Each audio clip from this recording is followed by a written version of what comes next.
Bismillahirrahmanirrahim. Assalamualaikum warahmatullahi wabarakatuh. Selamat pagi, saudara-saudara mahasiswa. Jumpa lagi di hari Senin ini. Mudah-mudahan semuanya dalam keadaan sehat walafiat dan tetap semangat. Ya, ini pertemuan keempat dari kuliah kita. Hari ini kita akan membahas tentang cara kerja internet. Nah, ini pembahasannya agak panjang nih ya, karena saya mau cerita tentang bagaimana internet itu bisa menghubungkan saya dengan kalian gitu ya. Bagaimana internet itu bisa memungkinkan kita kirim-kiriman dokumen, kirim-kiriman file, memungkinkan kalian bisa ngumpul tuh bikin blog, kalian bisa ngumpul tugas di classroom seperti itu ya. Gimana sih bisa gitu. Nah, sebenarnya kalau saya mau jelasin seperti yang video yang saya share di Classroom, itu bisa ya, tapi menurut saya itu terlalu general, ya, terlalu umum pembahasannya, dan mungkin nanti Anda akan muncul kebingungan-kebingungan baru, ya, seperti ada beberapa pertanyaan yang saya lihat memang karena di video itu tidak jelas, ya, kemudian ketika Anda mencari materi mungkin pembahasannya juga melihat internet itu dari sisi mana, ya, sehingga menjelaskan cara kerja internet itu juga mungkin tergantung dari sisi mana kita melihat. Tapi di kita, ya, di kelas kita, karena Anda adalah mahasiswa IT, ya, teknologi informasi, bidangnya sistem informasi, maka kita melihat internet itu dari sisi teknis, ya, saya sebut begitu. Jadi penjelasan saya tentang cara kerja internet itu dari sisi teknis. Oke, ini juga nantinya akan membantu kalian untuk memahami kuliah. Sudah kuliah jaringan komputer kah? Sudah kuliah jaringan komputer? Lagi jalan atau belum? Kalau semester 1 pasti belum. Belum ya, oke. Nah, kuliah ini juga nanti akan membantu Anda memahami tentang jaringan komputer. Ya, saya akan jelasin karena pada prinsipnya internet itu adalah jaringan komputer. Ya, tapi lebih luas lagi, jaringan dari jaringan-jaringan komputer. Nah, artinya ketika kita menjelaskan internet dari sisi teknis, maka kita tidak bisa lepas dari konsep dan cara kerja sistem jaringan komputer. Ya, so pembahasan ini agak panjang, ya, bukan mungkin, emang panjang. Jadi akan terbagi dalam 2 sesi, hari ini sama minggu depan. Jadi minggu ini belum ada, untuk minggu depan itu belum ada tugas blog yang baru, juga belum ada tugas review. Nanti setelah materi kita selesai baru Anda mereview, itu berarti 2 minggu depan. Oke, so nikmati dulu pembelajaran kita hari ini. Ya,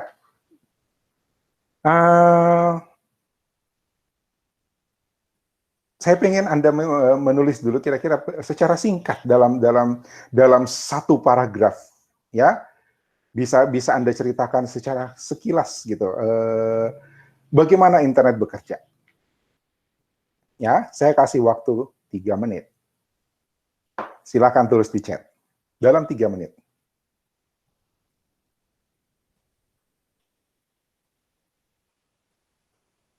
Kan sudah pada nulis? Ya, sudah pada nulis. So, apa yang Anda tulis dirangkum dalam satu paragraf. Tulis di chat sekarang.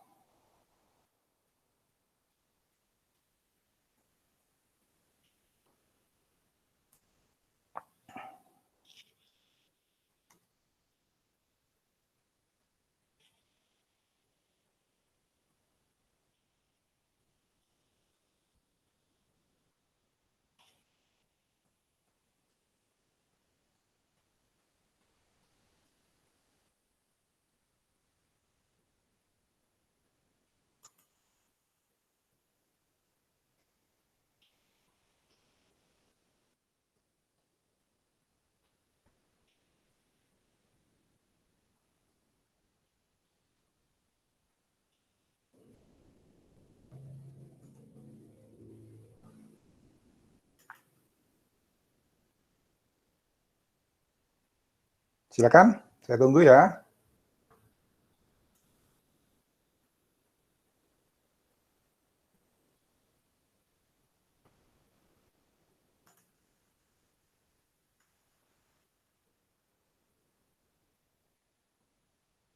Oke, Frederica sudah masuk. Waktu 2 menit lagi.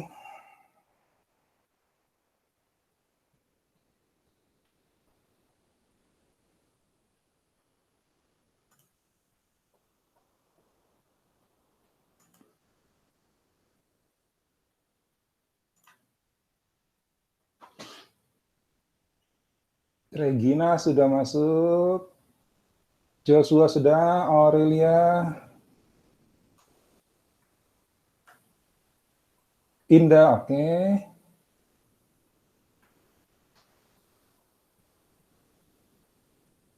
Protokol TCP/IP, oke. Frederica, arahnya oke, sudah benar. Alamat IP, oke. Ya, Regina fokusnya alamat IP. Joshua, Joshua terlalu umum. Ini sudah kita bahas tentang apa internet kemarin, ya. Yang saya tanya cara kerja nih, Aurelia. Router, Aurelia fokusnya pada IP dan router, oke. Indah fokus ke ISP, oke. Christian ISP, Internet Service Provider, oke. Cheryl DNS dan IP, yap. Oke. Sudah nulis semua ya? Masih ada waktu 10 detik dari sekarang.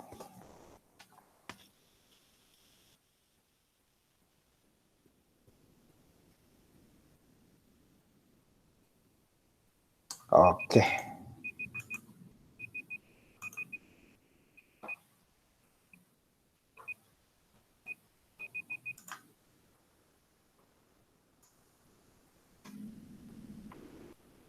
Saya balik ke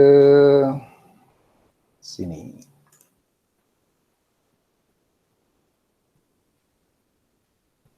Ya, ada yang menyebutkan IP address, ada yang menyebutkan ISP, ya, ada yang menyebutkan apa lagi namanya server, ya, DNS tadi siapa? DNS. Oh, Joshua ada perbaikan, oke, ISP. Ya, DNS, ya kita ngetik namanya, terus tahu-tahu muncul alamatnya, padahal komunikasinya itu pakai IP address. Oke, what is IP address, what is DNS, di mana itu ISP, gitu ya. Kita akan bahas, tapi kita akan melihat dari sisi teknisnya. So, siap-siap, perhatikan ya, fokus. Oke. Nah, ini beberapa terminologi di awal yang Anda mesti ingat dulu. Ya, ada yang kita sebut dengan network interface card. Jadi, setiap perangkat Anda, ya, setiap peralatan Anda, itu punya yang disebut dengan network interface. Ya, punya yang disebut dengan network interface. Kalau tidak ada network interface, itu berarti peralatan Anda, mau laptop, mau komputer, mau smartphone, itu pasti punya interface card. Walaupun bentuknya bukan card ya. Kalau dibilang card itu berarti dia berbentuk perangkat alat elektronik seperti kartu gitu ya. Tapi kalau misalnya di smartphone, ya dia sudah on board di atas mainboard dari smartphone gitu kan. Kalau dia di laptop, berarti dia sudah on board di atas laptop. Bahkan kalau nanti saya kenalkan tentang Internet of Things, itu juga punya interface card dan bukan berbentuk card. Ya, jadi kita ingat saja network interface. Peralatan apapun kalau dipasangin network interface maka dia akan terhubung ke jaringan. Ya, urusan nanti jaringan itu terhubung dengan internet atau tidak, ya itu apakah nanti jaringannya dihubungkan dengan jaringan yang lebih besar. Ya, itu. Kemudian ada istilah point to point.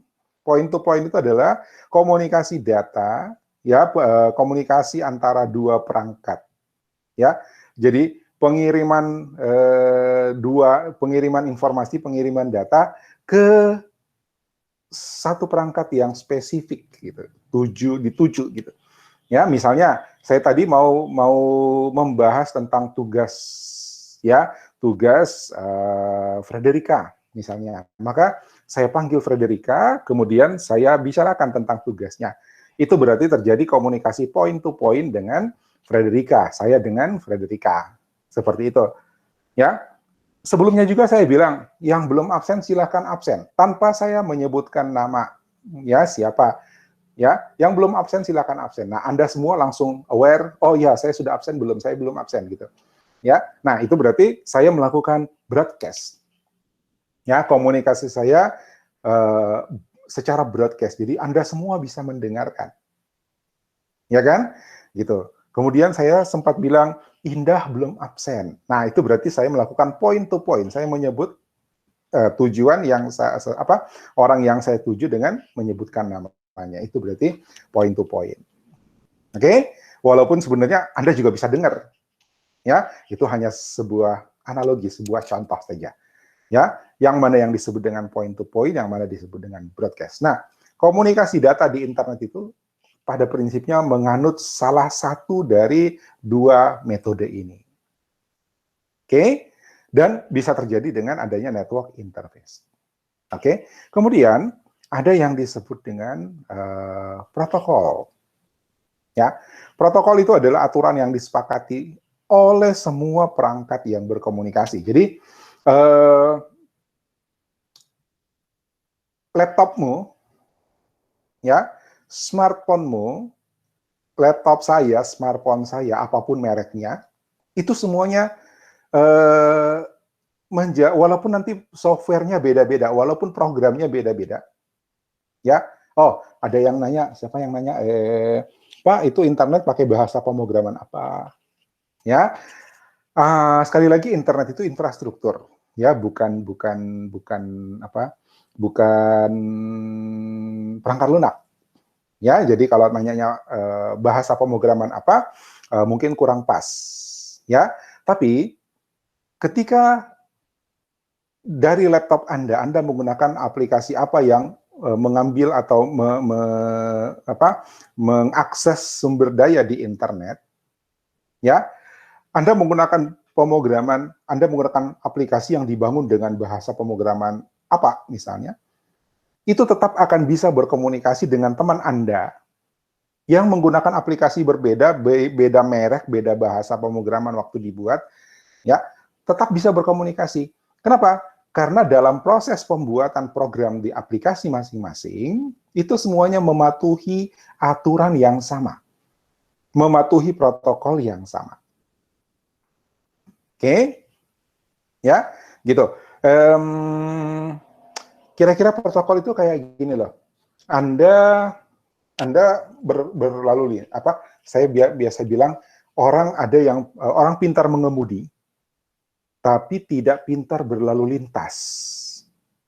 Ya, pintar mengemudi itu artinya Anda bisa menjalankan kendaraan dari satu titik ke titik yang dituju, ya, dari titik asal ke titik tujuan, menjalankan saja. Menjalankan itu bisa lurus, bisa belok, ya, bisa berputar, bisa berhenti, bisa jalan, bisa mundur. Gitu kan? Nah, kalau Anda sudah bisa melakukan itu pada kendaraan Anda, ya, mau roda 2, mau roda 4, mau roda 3 juga boleh. Itu berarti Anda sudah bisa mengemudi. Ya, itu berarti Anda sudah bisa menggunakan perangkat keras, dalam hal ini kendaraan Anda. Tapi ketika Anda berlalu lintas, ya, jadi bisa mengemudi dengan bisa berlalu lintas itu beda. Ya, ketika Anda berlalu lintas, itu berarti Anda akan menggunakan infrastruktur yang sama dengan orang lain yang juga sedang berlalu lintas. Ya kan?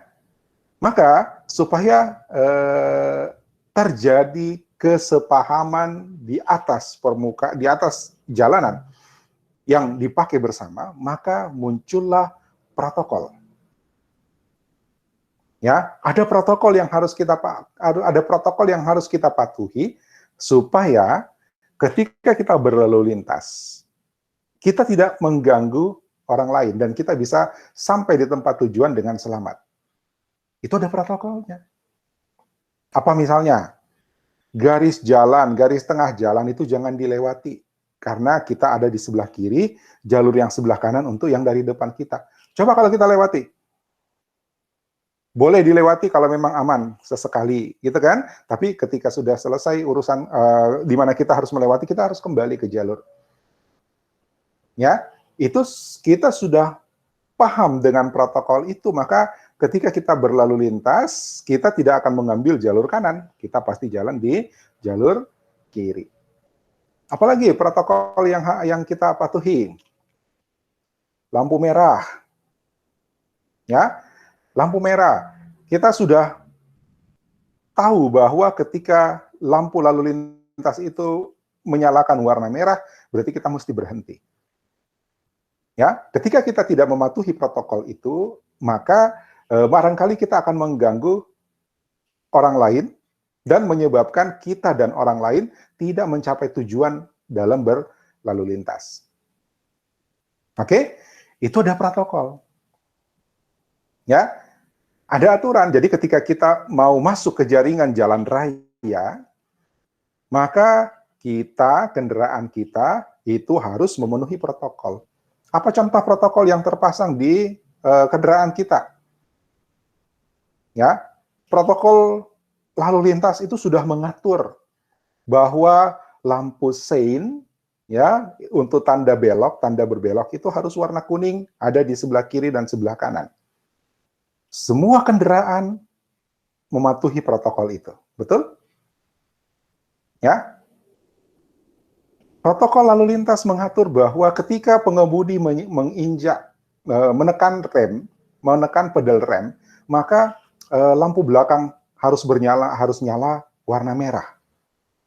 Semua produsen mobil, apapun mereknya, apapun tipenya, apapun jenisnya, itu mematuhi protokol itu. Semua punya lampu stop.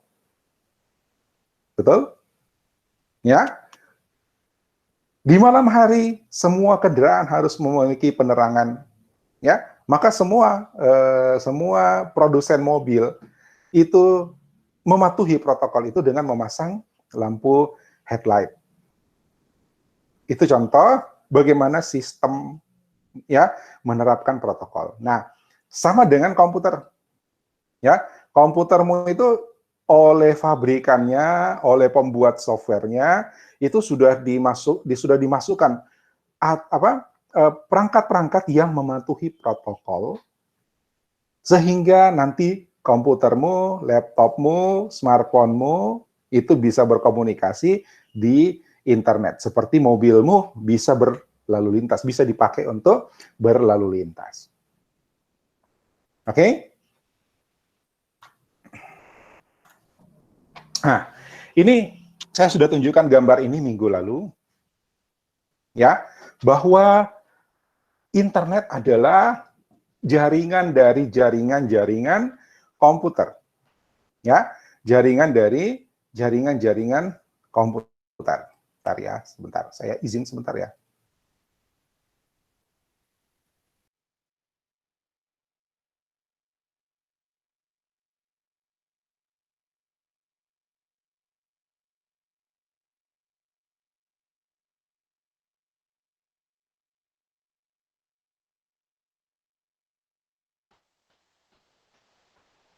Oke, lanjut.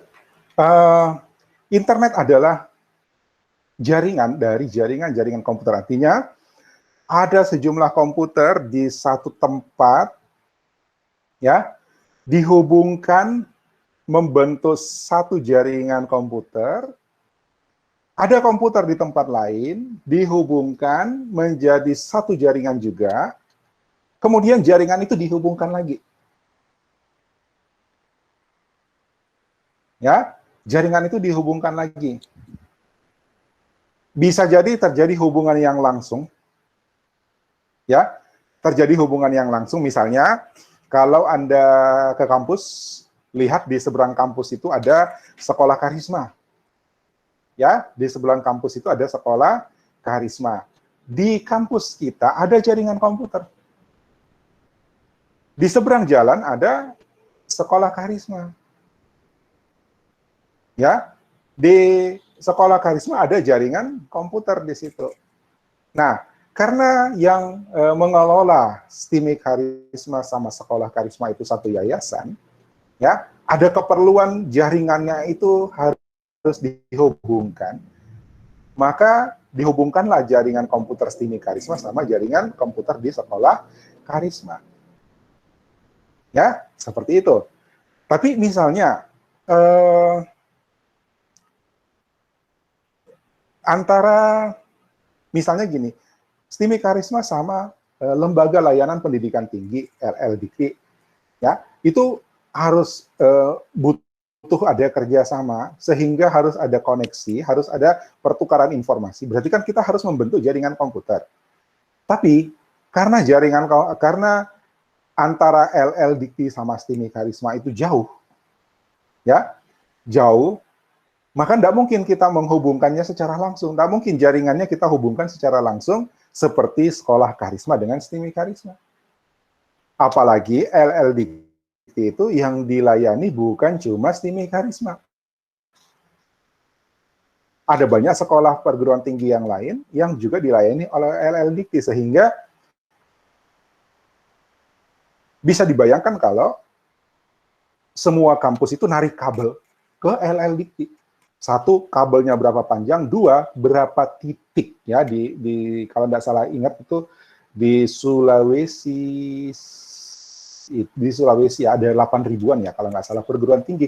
Masa ada 8 ribu titik sambungan di LLDikti? Ya enggak. Terus bagaimana dong? Ya, minggu lalu saya kasih contoh, misalnya kita, ya, misalnya ini company C, ini adalah Yayasan Pendidikan Karisma, ya. Kemudian di dalam begini, ya, ini college D misalnya, yang college D ini adalah STIMI Karisma, ya, yang college D ini adalah STIMI Karisma. Terus yang company E, ya, ini adalah Yayasan Pendidikan Karisma dengan sekolah karisma, misalnya. Nah, kita masih bisa menghubungkan jaringan di college D, STIMI Karisma dengan sekolah karisma langsung. Dan kita hanya butuh perangkat router. Tapi,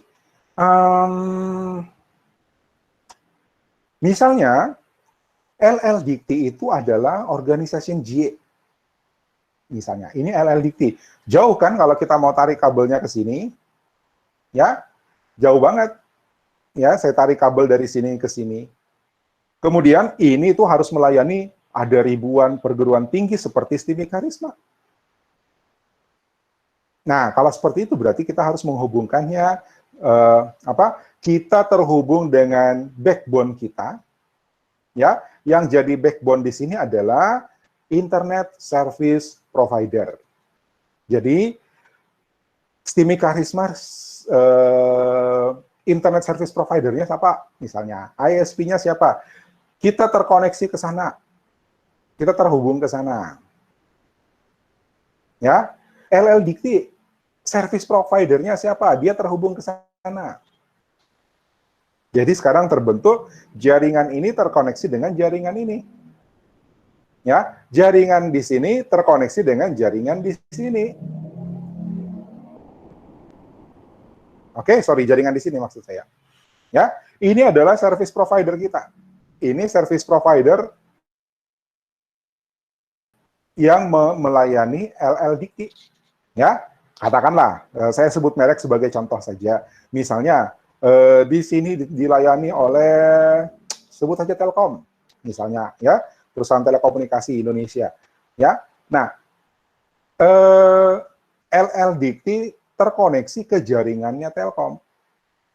Kita di Istimi Karisma mungkin terkoneksi kemana? Ya, katakanlah Indosat misalnya, Excel, ya. Nah, ISP kita, ya, service provider kita itu melayani kita dengan sekian banyak pelanggan, sehingga artinya kita itu satu jaringan dengan mereka, ya, satu jaringan dengan mereka. Dan lihat di sini ada jaringan, ada jaringan, ada jaringan, terhubung lagi ke jaringan yang lebih besar, ya. Di sini ada jaringan, di sini ada jaringan, terhubung lagi ke jaringan yang lebih besar. Begitu seterusnya sampai kemudian terbentuklah yang disebut dengan internet. Bukan cuma 3 level ya, ini benda 3 level saja, banyak banget. Oke? Nah, kita lihat step by step ya. Ini adalah 2 komputer. Ya, ini adalah 2 komputer terhubung antara komputer A dengan komputer B. Ya, logikanya ini sudah bisa kirim-kiriman nih. Ya, sudah bisa berkomunikasi. Kan sudah membentuk jaringan. Ada yang ingat apa definisi jaringan komputer? Kita sudah bahas minggu lalu. Ya, jaringan komputer itu apa?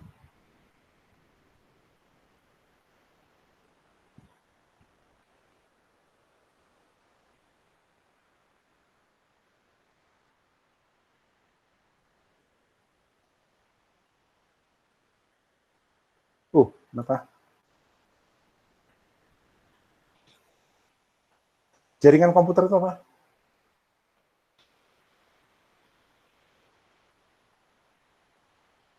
Halo, halo, halo. Apa tuh jaringan komputer?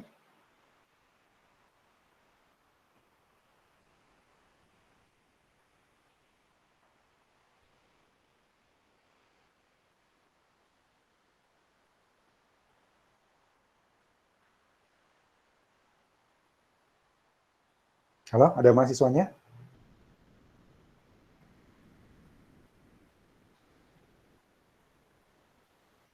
Jaringan antar komputer yang saling berkomunikasi dan bertukar data. Oke, Sheryl. Ya. Jaringan komputer itu kalau ya, jaringan komputer itu disebut jaringan komputer itu kalau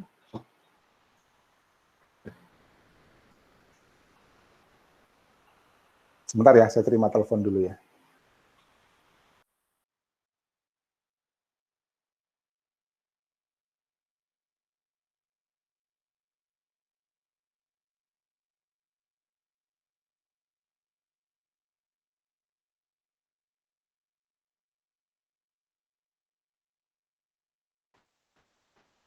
Oke, kita lanjut. Jaringan komputer itu adalah 2 komputer atau lebih. Ya, 2 komputer atau lebih yang saling dihubungkan sehingga antara 2 komputer itu bisa saling bertukar informasi dan sumber daya dengan ketentuan ada berdasarkan hak aksesnya. Gitu ya. Ingat ya, 2 komputer atau lebih yang saling dihubungkan sehingga mereka bisa bertukar informasi atau sumber daya sesuai dengan hak akses. Jadi kalau cuma dikasih halaman ini ya halaman itu aja. Kalau cuma boleh file ini ya file itu saja. Itu namanya hak akses. Oke? Nah, komputer A dan B itu satu jaringan. Komputer C, D, dan E itu satu jaringan. Ya kan? Kenapa satu jaringan? Karena komputer C, komputer D, komputer E lebih dari 2 komputer. Kan 2 komputer atau lebih. Ini udah 2 komputer. Dihubungkan jadi satu jaringan. Ini lebih dari 2 komputer. Ya, dihubungkan menjadi satu jaringan.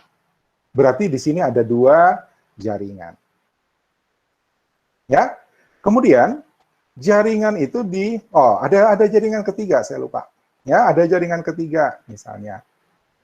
Ya, dihubungkan, ya, dihubungkan antara jaringan satu dengan jaringan yang lain. Kita nggak tahu komputer A dan B ini di jaringan mana, di mana, lokasinya ada di mana. Jaringan C, D, E ini ada di mana, G dan F ini ada di mana, kita nggak tahu. Ya, bisa saja ada di seluruh dunia. Nah, ketika mereka dihubungkan melalui router, nanti kita lihat apa itu router, ya, sehingga jaringan ini terhubung dengan jaringan ini, terhubung dengan jaringan ini, entah mereka ada di mana, maka terbentuklah yang kita kenal sekarang dengan internet. Ya, nah,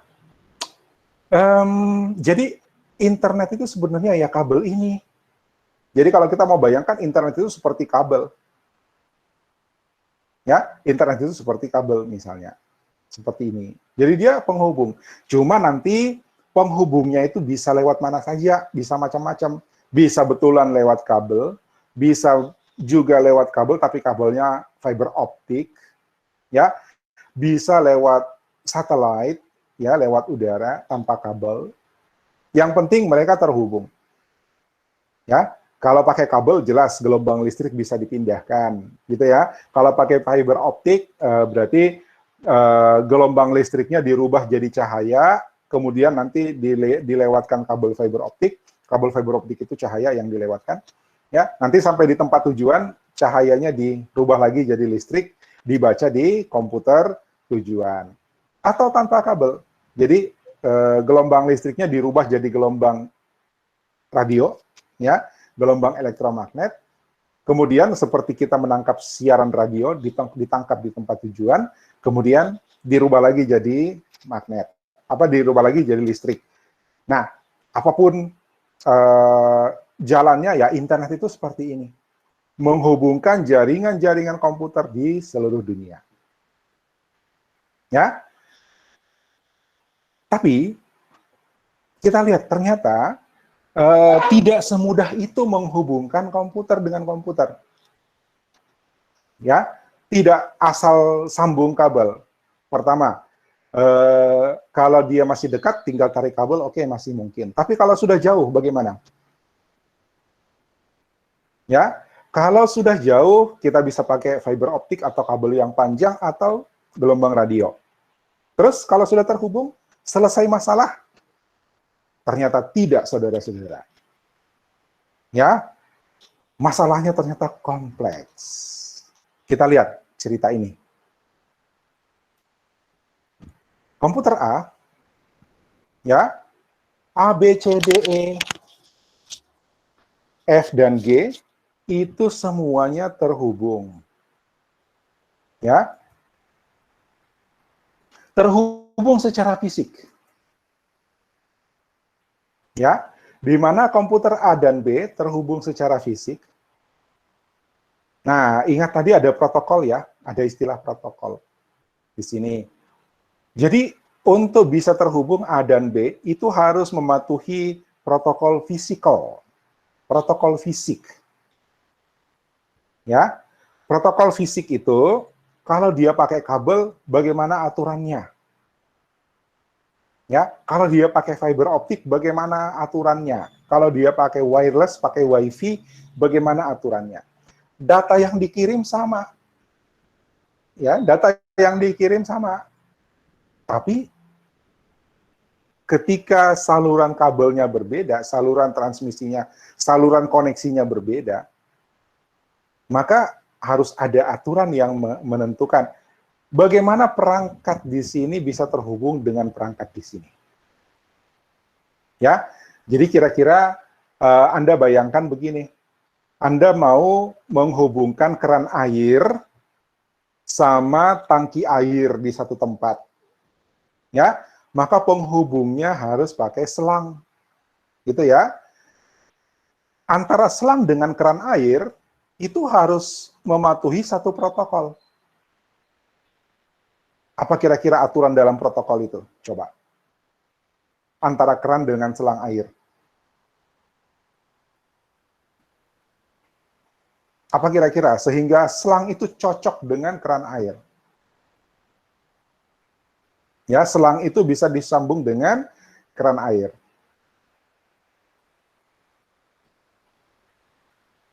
Ada bayangan?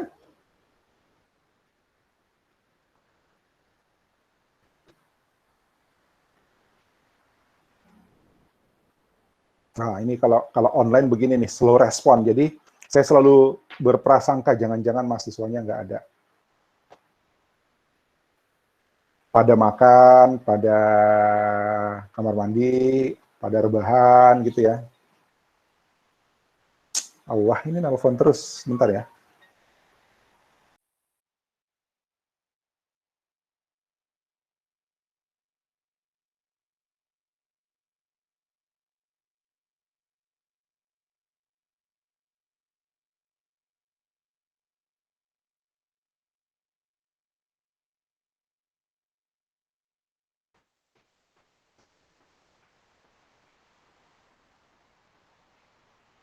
Oke? Ya, contoh saya tadi adalah kita mau menghubungkan sebuah keran air dengan sebuah tangki. Ya, bagaimana menghubungkannya? Memindahkan air dari keran ke sebuah tangki. Kita pasti membutuhkan bantuan selang. Ya, nah selang ini adalah koneksi fisik. Ya, selang ini adalah koneksi fisik. Supaya terjadi koneksi antara keran air dengan selang, maka protokol harus dipatuhi. Apa protokolnya? Ukuran keran air harus cocok dengan ukuran selang. Gitu kan? Ya, di ujung selang harus ada fasilitas penjepit supaya kalau tekanan airnya besar dari keran, itu selang tidak lepas. Itu protokol loh. Dengan begitu produksi selang itu, orang memproduksi dan menjual selang itu tidak sembarangan. Ya kan? Ukurannya tidak sembarangan. Kenapa? Mereka menyesuaikan dengan protokol fisik dari keran. Dengan begitu, kita bisa pasang keran air dengan mudah, satu. Dua, dia tidak akan terlepas ketika tekanan air dari keran itu besar. Gitu kan? Nah, itu contoh protokol. Sama, ketika komputermu terhubung dengan sebuah jaringan, maka komputermu harus mematuhi protokol yang ada, namanya protokol fisikal. Ya, warna kuning ini adalah protokol fisikal. Lawannya pun, komputer B, juga harus mematuhi protokol fisikal. Jadi ketika sama-sama mematuhi protokol fisikal, maka terhubunglah keran air sama tangki es. Ya, terhubunglah komputer A sama komputer B. Kenapa? Secara fisik mereka memenuhi syarat teknis dan terhubung. Karena sudah memenuhi syarat teknis, maka terhubung. Ya, apa contohnya? Kalian tidak bisa menggunakan kabel sembarangan, ya, untuk menghubungkan komputermu dengan komputer temanmu. Apa sih ini? Sorry, saya terganggu dengan telepon nih. Saya coba lagi.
Oke, lanjut. Sorry.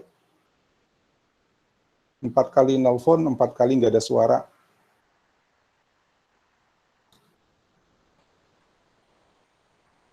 Pas ada suara, saya sudah emosi.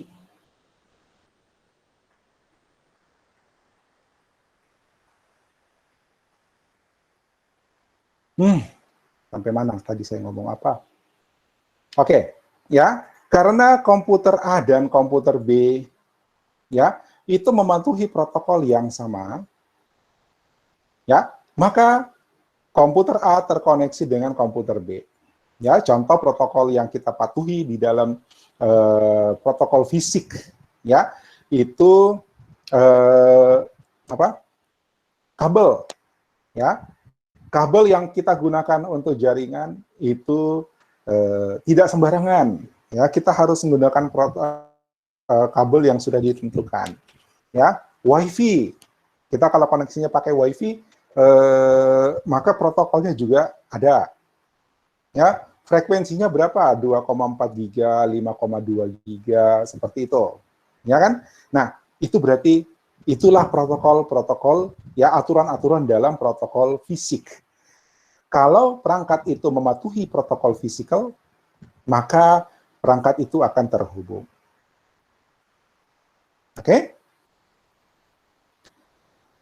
Apa saja perangkat fisik? Satu, kabel. Dari contoh-contoh tadi saya sering sebut kabel.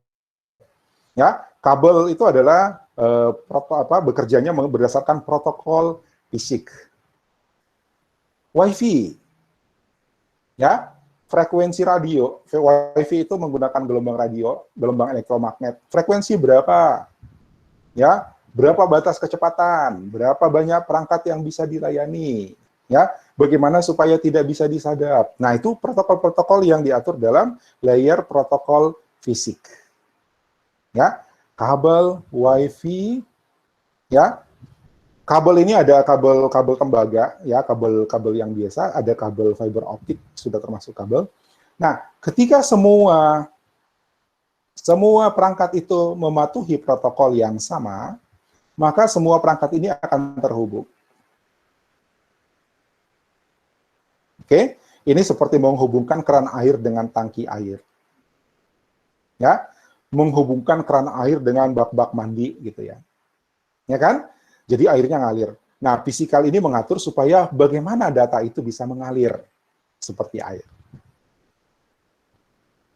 Oke?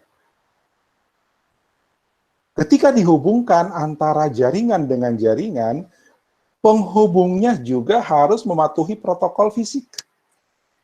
Ya, penghubungnya juga harus mematuhi protokol fisikal sehingga ini dengan ini terhubung dengan ini. Ini sama ini terhubung, ini sama ini terhubung. Kenapa? Mereka menyesuaikan dengan protokol yang berlaku. Protokol fisikal, protokol pertama, paling bawah. Oke? Ya? Nah, tapi lagi masih ada problem. Tadi saya katakan tidak sesederhana menghubungkan saja. Ya, ada problem. Mobile. Ya, ini protokol fisikal. Kalau dia sudah ke sini, ya berarti kita udah pakai mobile data, pakai dari provider gitu ya, atau pakai satelit. Ini semuanya nanti tergantung providernya. Dan fiber optik. Dari dalam jaringan lokal kita mungkin tidak pakai fiber optik, tapi ketika sudah keluar, ya sudah keluar ke sini, bisa saja dari jaringan, dari kantor kita, dari kampus kita, dari rumah kita itu pakai fiber optik ke provider kita. Provider kita ada dalam backbone ini, ya kan?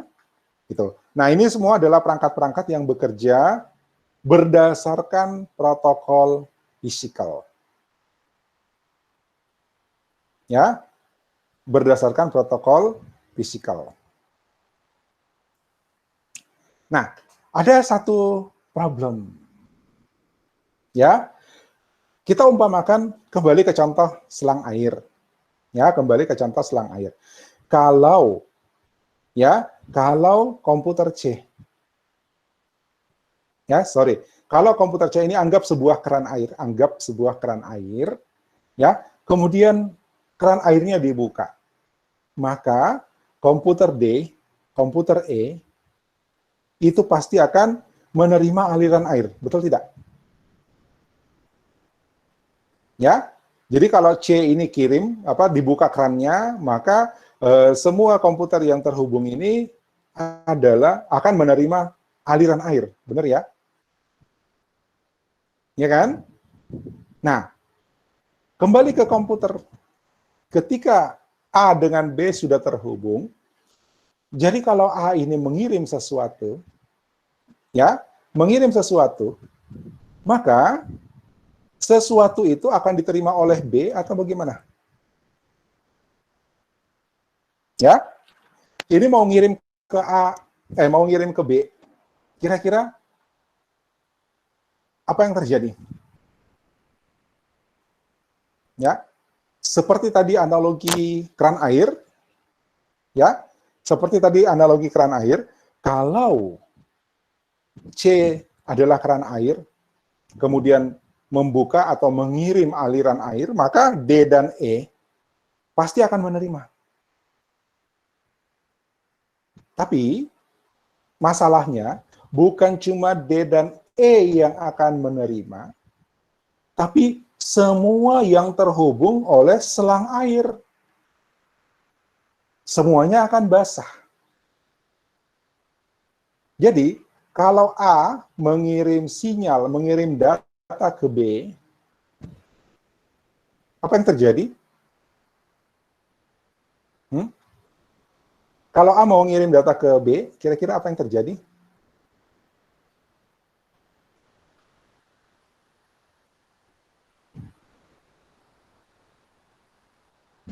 Buka mic yang mau ngasih respon supaya saya tahu ada orang. Kalau ngetik mungkin lama. Kira-kira A mau ngirim data ke B, terkirim sih, ya terkirim. Langsung Joshua.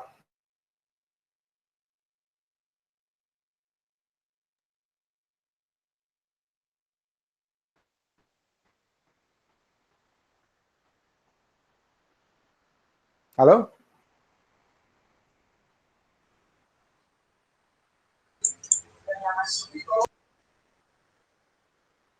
Kenapa Cheryl?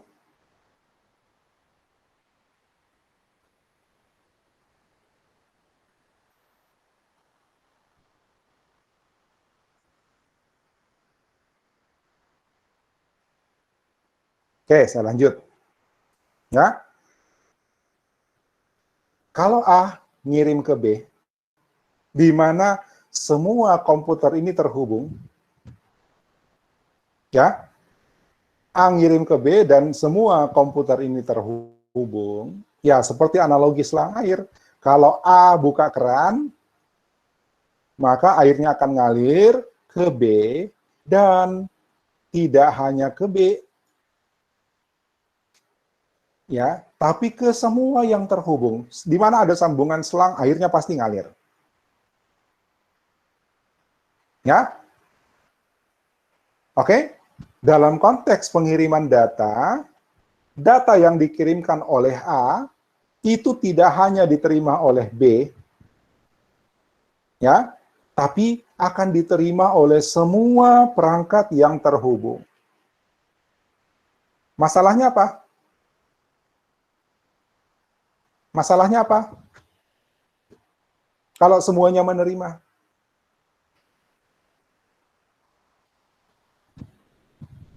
Nah, oke, Joshua bilang, apakah tidak berpengaruh? Sabar, kita belum sampai situ, ya. Ini semuanya terhubung nih, Joshua. Masalahnya bukan masalah kecepatan nih, masalahnya masalah kebanjiran. Ya, masalahnya adalah masalah kebanjiran. Kenapa? Data dari A akan terkirim ke B, terkirim ke C, ke D, ke E, ke F, ke G, ya. Bahkan kita tidak tahu berapa banyak komputer yang terhubung. Semuanya akan terkirim. Ya, semuanya akan dikirimkan ke semua perangkat nih. Itu baru A yang ngirim. Bagaimana kalau C juga ngirim? Bagaimana kalau E juga ngirim? Ya, dan kita tidak bisa bayangkan kalau di internet itu ada jutaan komputer, setengahnya ngirim. Maka yang terjadi, satu, kebanjiran data, ya. Dua, data yang informasi yang bukan urusan kita juga masuk ke kita. Ya. Tiga, informasi yang harusnya bukan konsumsi orang lain, konsumsi umum, itu akan masuk ke umum, masuk ke semua orang, gitu. Masuk ke semua komputer. Bisa dibayangkan? Itu kalau hanya mengandalkan layer fisik. Ya, hanya mengandalkan layer fisikal. Karena fisikal itu tugasnya adalah menghubungkan. Ya. Nah, ini baru nyambung sama pertanyaannya Joshua, bagaimana dengan kapasitas? Betul. Kalau misalnya ada ribuan kalau misalnya dari sini saja ada berapa komputer ngirim. Siapa yang mau ngirim duluan? Ini datanya tabrakan pasti nih. Ya. Oke, si A ngirim, butuh waktu 10 detik. 10 detik kemudian si C ngirim. Ya. 10 detik kemudian si E mengirim. Maka itu akan jadi banyak banget gitu. Tapi ketika katakanlah pengiriman itu 1 detik, ya. Kalau ada 60 komputer yang mengirim bergantian, dibutuhkan 60 detik, ya, untuk semua komputer itu mengirim. Bagaimana kalau ada jutaan? Nah, disitulah kemudian nanti ada beban, kelambatan, ada kapasitas yang overload. Kenapa? Karena pengiriman data lewat kabel, lewat fiber optik, lewat jaringan, wifi dan sebagainya, itu ada batas. Maka tidak boleh terjadi seperti ini. Ya, tidak boleh terjadi seperti ini. Karena itu dibangun lagi protokol kedua.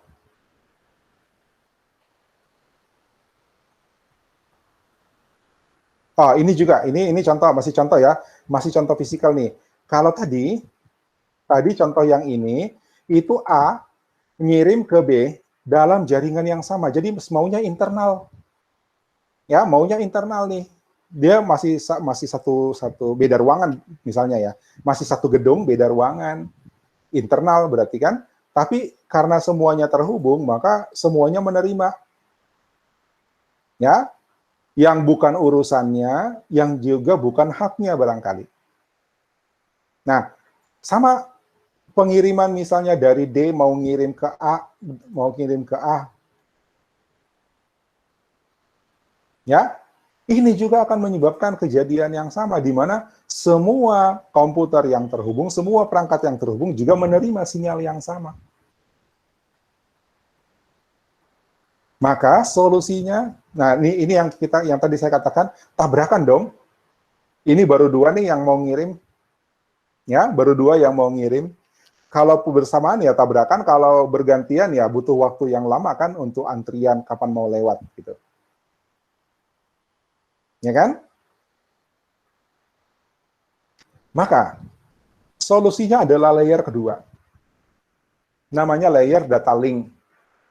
Ya, di mana layer data link itu memberi identitas.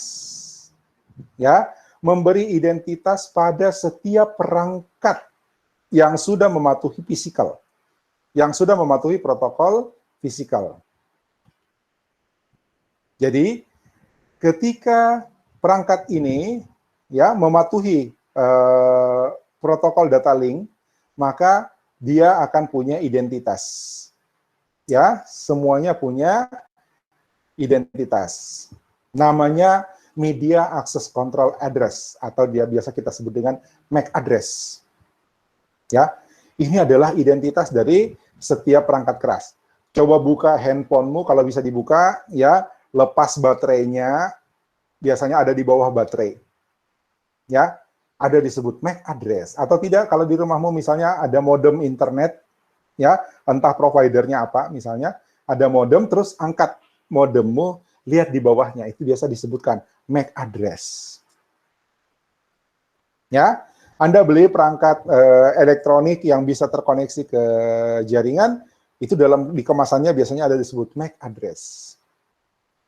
Ya. Nah, MAC address ini dipasang di semua perangkat, dan semua perangkat itu tidak ada yang MAC address-nya sama. Ya, tidak ada yang MAC address-nya sama.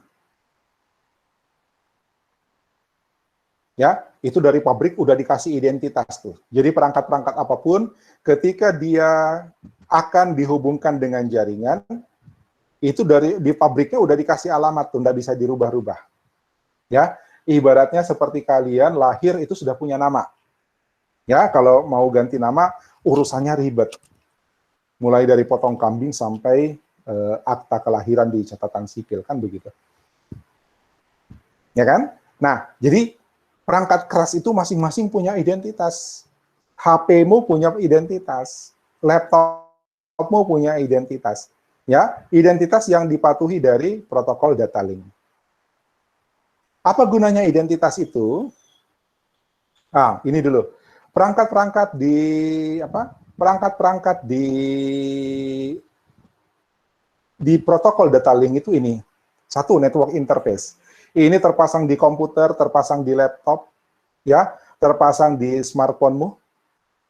Walaupun bentuknya tidak seperti gambar ini, tapi network interface ini adalah perangkat yang memungkinkan komputermu terhubung secara fisik pada jaringan dan mematuhi data link.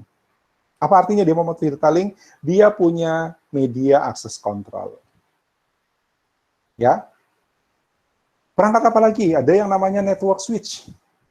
Ya, network switch itu kalau kalian ada masuk ke sebuah kantor yang ada koneksinya, biasanya ada ditempel di dinding. Atau kalau sempat ke lab kita di kampus, ya ada yang ditempel di dinding.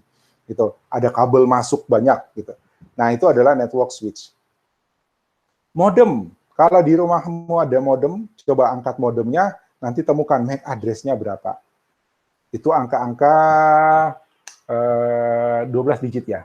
12 digit kalau nggak salah. Ya.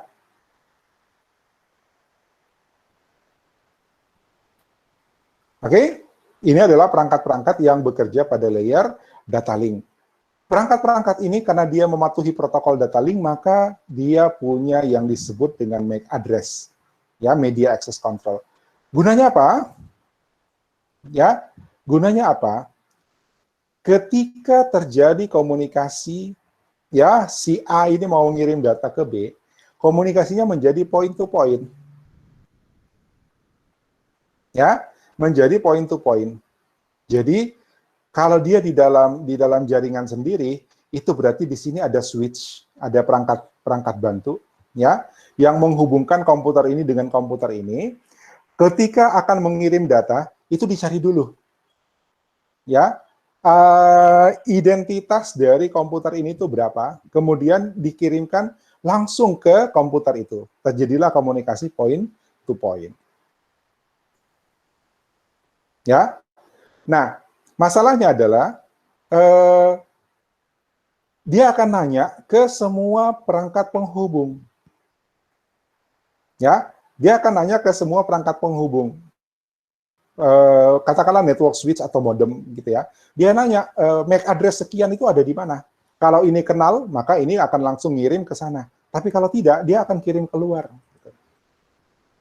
Ya, sampai ketemu yang dimaksud.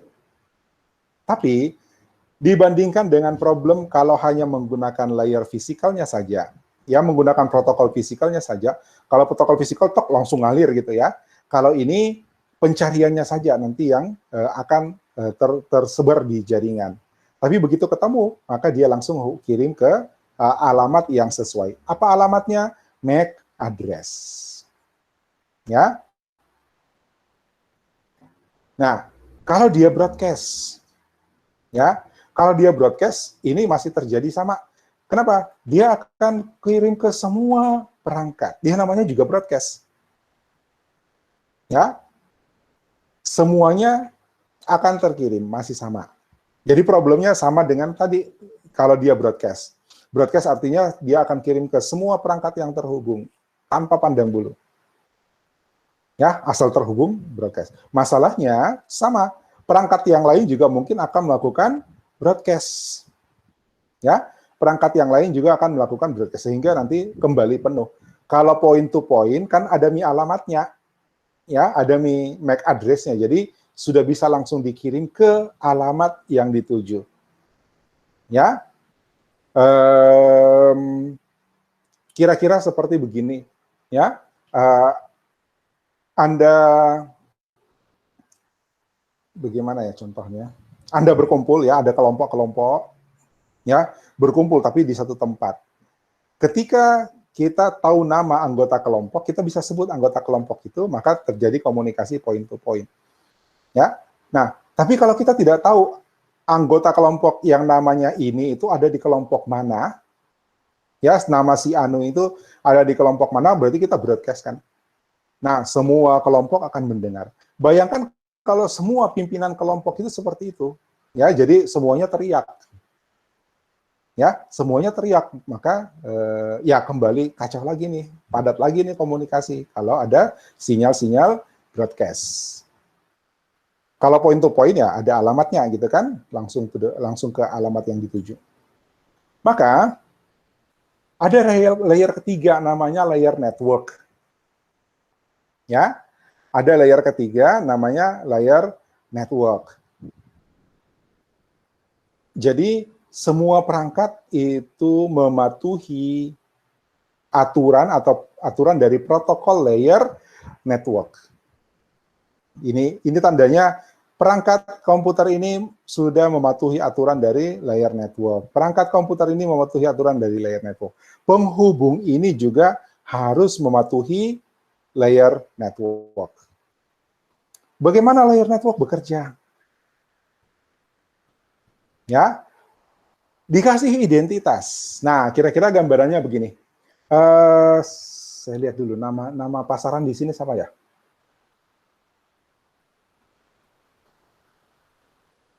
Oh, nggak ada nama pasaran, ya.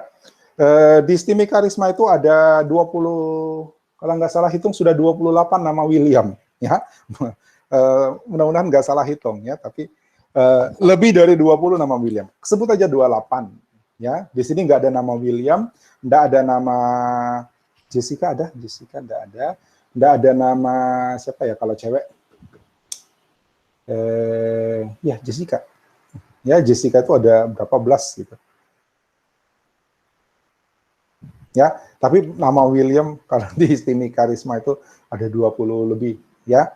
Nah, masalahnya nama itu kan sudah dibawa sejak lahir, ya kan? Begitu lahir dikasih nama. Ya, sama dengan tadi MAC address, begitu perangkat itu dibuat di pabrik, sudah dikasih nama. Jadi kita nggak bisa dong tolak nama William. Maaf, nama William di sini udah kebanyakan. Kan nggak mungkin. Ya, nah itu MAC address dia gitu. Ya, maaf, di sini nama Joshua udah kebanyakan, nggak bisa lagi, kan nggak mungkin. Ya, sementara itu hak Anda menggunakan nama Joshua dan hak Anda untuk kuliah gitu kan, nggak mungkin ditolak gara-gara di kampus kita nama Joshua udah kebanyakan, nggak mungkin. Terus bagaimana ketika kita akan mengumumkan bahwa katakanlah ya tadi saya bilang William 28, jangan William deh, Joshua deh misalnya. Ya, ada 28 nama Joshua gitu. Ya. Nah, bagaimana saya atau prodi atau pengelola prodi atau misalnya ketua dan wakil ketua mengumumkan Joshua segera urus KRS misalnya. Ini Joshua yang mana nih dari 28? Ada yang sudah lulus ya. Ada di angkatan 1, angkatan 2 ya 2000 berapa 2020, 2019, 2018. Ya, ini Joshua yang mana? Ya, nah, MAC address itu aman sih, nggak ada yang sama gitu ya, nggak ada yang sama. Jadi nggak ada katakanlah MAC address itu sama dengan nama orang misalnya, maka MAC address itu nggak ada yang namanya Joshua sampai 28 biji. Ya, kenapa? Karena MAC address menggunakan angka bukan nama. Ya, kalau angka itu bisa miliaran kemungkinan, ya. Jadi tidak ada yang sama. Cuma nanti masalahnya kalau dia broadcast. So, dibikinlah layer ketiga, ya, layer ketiga itu di setiap perangkat itu akan diberi identitas lagi. Sama Joshua, namanya udah Joshua, itu MAC address-nya. Ya, dikasih lagi identitas untuk membedakan ini adalah Joshua mahasiswa SI 2020. Apa contoh identitasnya? Apa identitasnya kira-kira?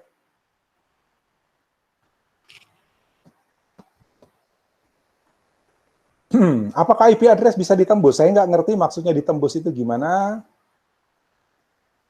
Ya, nggak ada hubungannya dengan IP address tentang tembus-menembus ya, Joshua.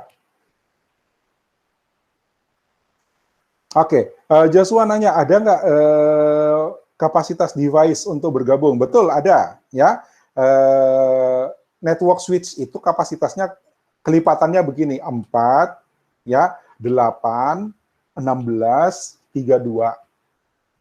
Ya, nah, jadi kalau misalnya kita butuh lebih besar dari itu, biasanya kita gabungkan beberapa network switch. Ya, gitu. Jadi 8 misalnya. Kita butuh 16. Itu berarti kita butuh 3 switch network ya untuk menggabungkan 2 yang 8 tadi. Atau kita butuh 1 yang 16. Ya, ada batasan ya, ada batasan secara fisik.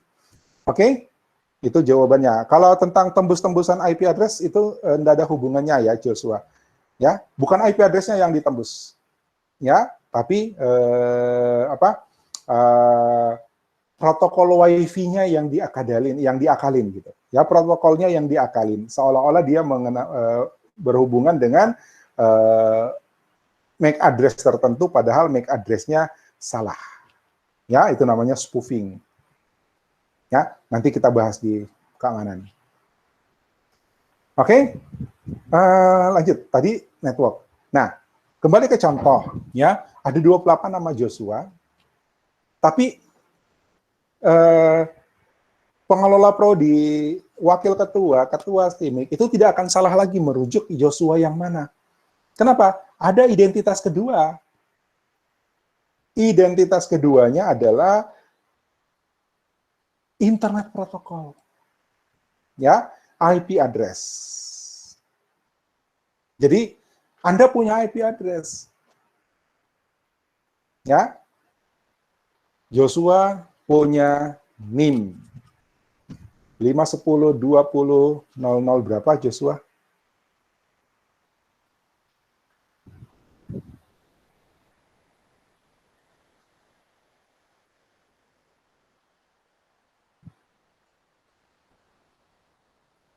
Lima sepuluh 20007 gitu ya.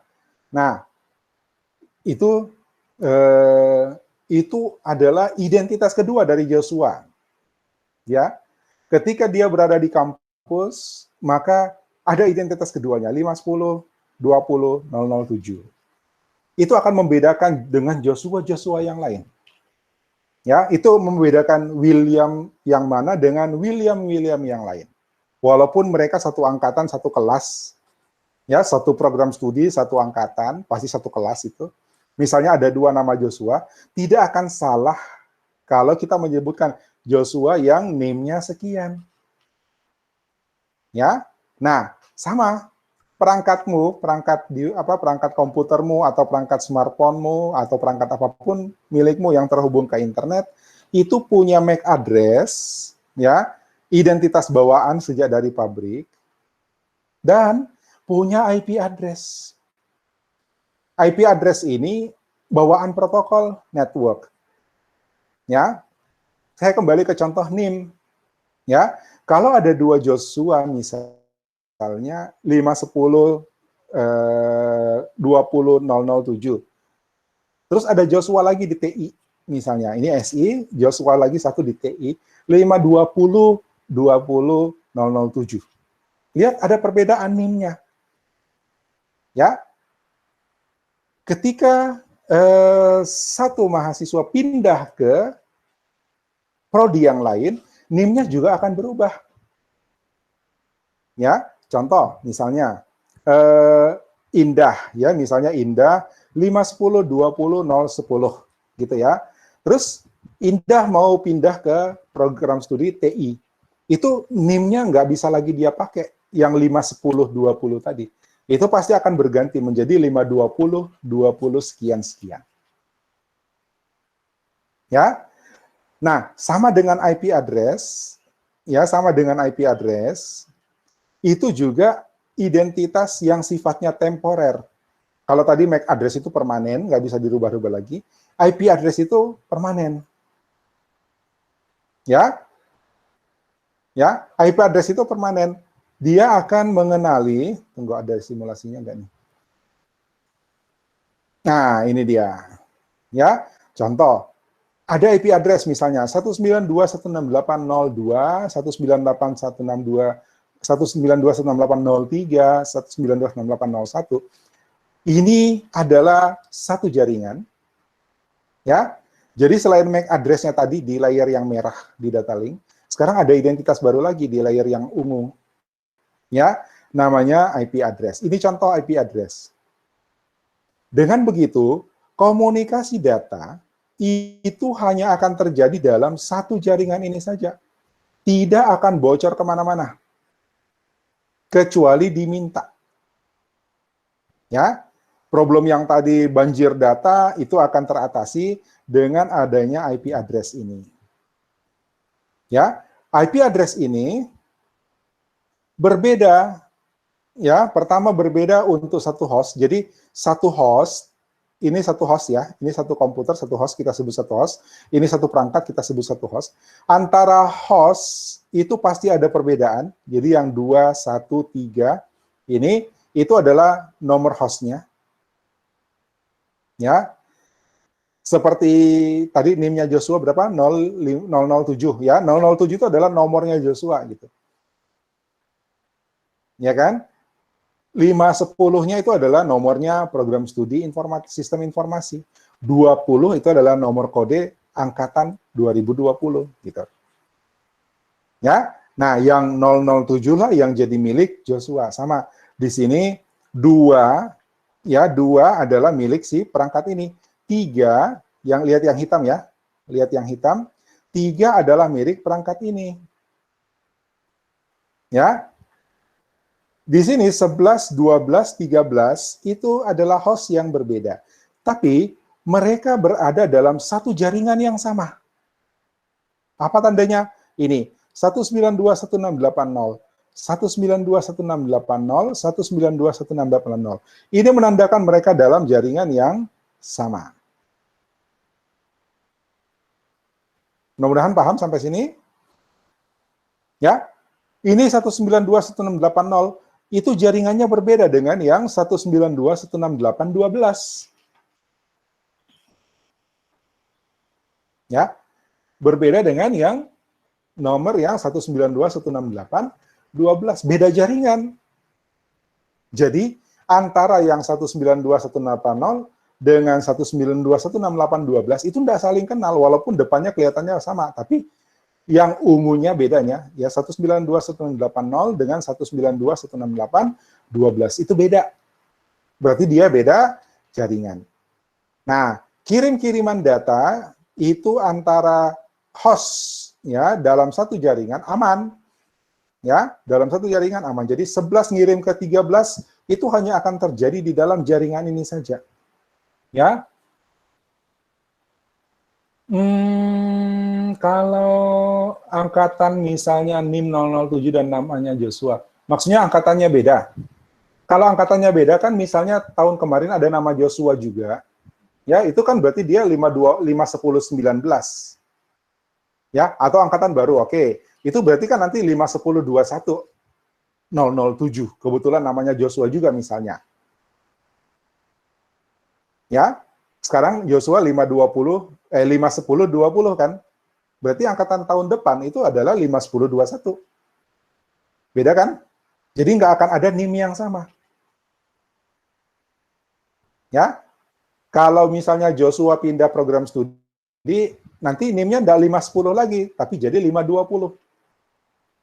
Ya, sama. Kalau misalnya perangkat ini ya, yang tadinya 192.168.03, pindah ke jaringan ini, maka dia tidak akan bawa IP-nya yang ini, tidak akan bawa IP address-nya yang ini, tapi dia akan dapat IP address baru sesuai dengan aturan di sini.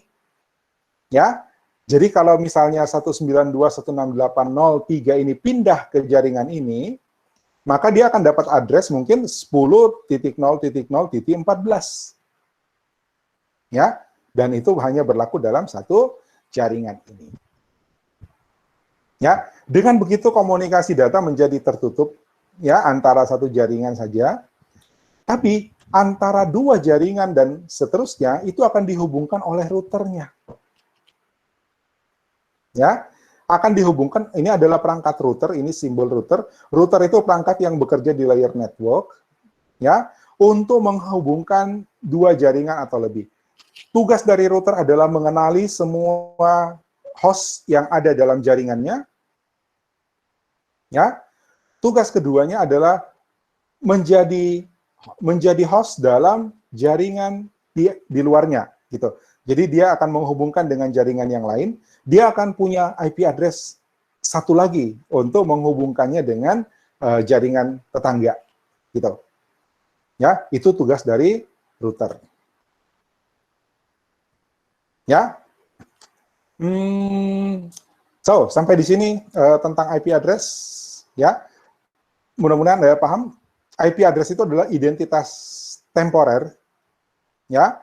Jadi dia tidak akan melekat terus. Nanti kalau pindah jaringan, dia akan berubah. Contoh, misalnya Anda pakai smartphone, ya, coba cek IP addressmu di smartphone itu berapa. Buka setting Wi-Fi-mu dan lihat IP addressmu saat itu berapa.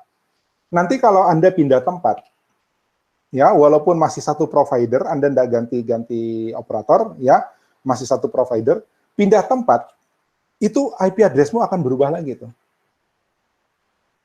Ya, jangankan pindah tempat, mungkin setelah koneksi berapa menit terus di refresh gitu ya.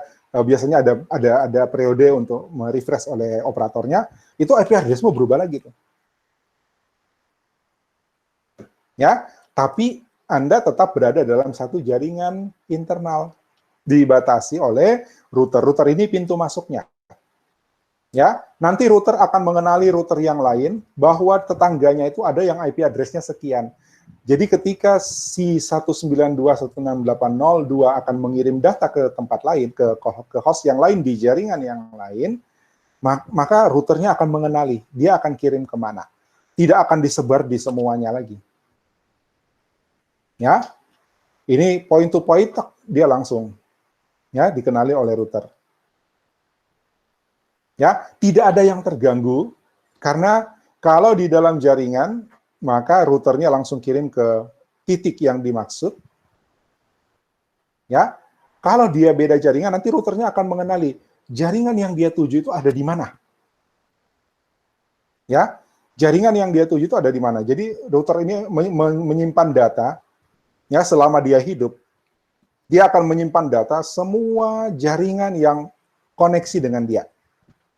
Sehingga ketika terjadi pengiriman data antar jaringan, itu datanya dengan cepat bisa dikirimkan. So, nggak usah khawatir, Anda buka smartphone di mana saja, pasti ada IP address-nya. Ya? Oke? Ini kalau broadcast. Broadcast itu hanya terjadi di dalam satu jaringan. Tidak akan mengganggu jaringan yang lain. Oke? Itu layer network. Ya? Oke. Berhubung karena waktu, maka sesi ini saya cukupkan dulu di sini. Ya, sekarang udah 11.37. Ya. Berikutnya, tunggu. Ini agak panjang nih penjelasannya.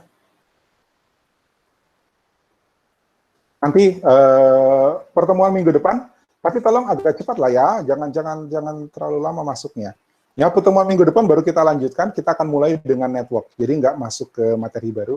Ya, kita akan lanjut lagi, ulang lagi dengan IP address. Tolong Anda baca-baca ya, supaya nanti nggak terlalu susah pahamnya di sini.